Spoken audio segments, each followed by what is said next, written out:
It's hard to be a supporter of the tithe. There are too many negative associations with the word.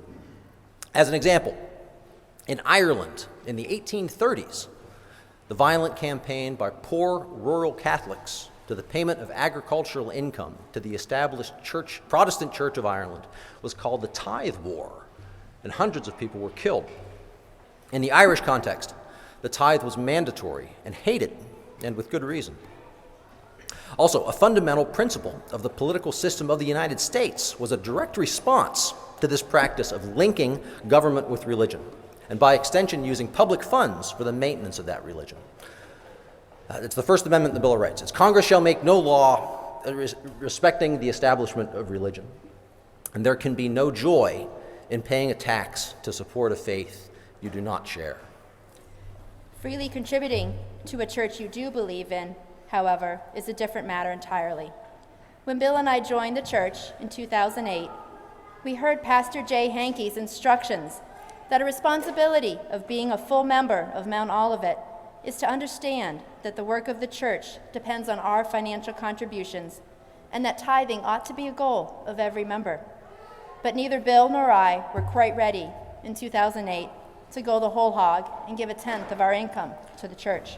But we needed to start giving somewhere, so we developed the following simple plan.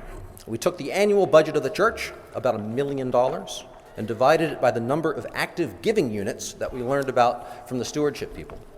I think it was about 400 at the time.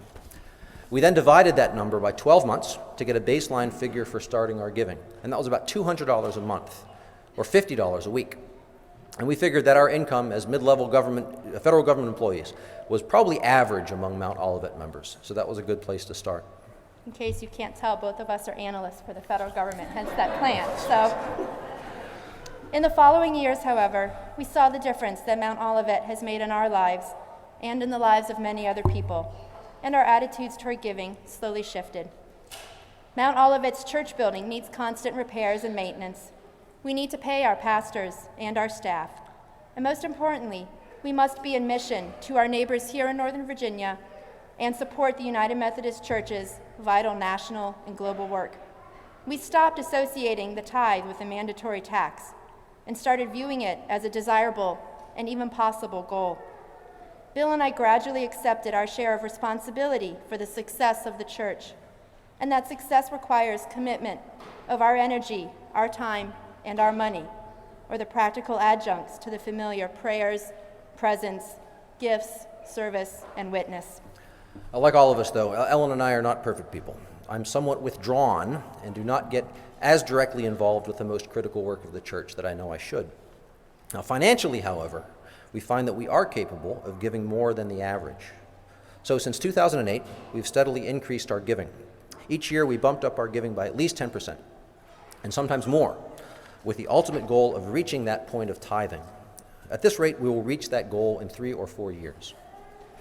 Everybody's financial situation is different, we know, and our situation is not typical. We don't have any children. We live in a small house that we bought 15 years ago. We drive small or old cars.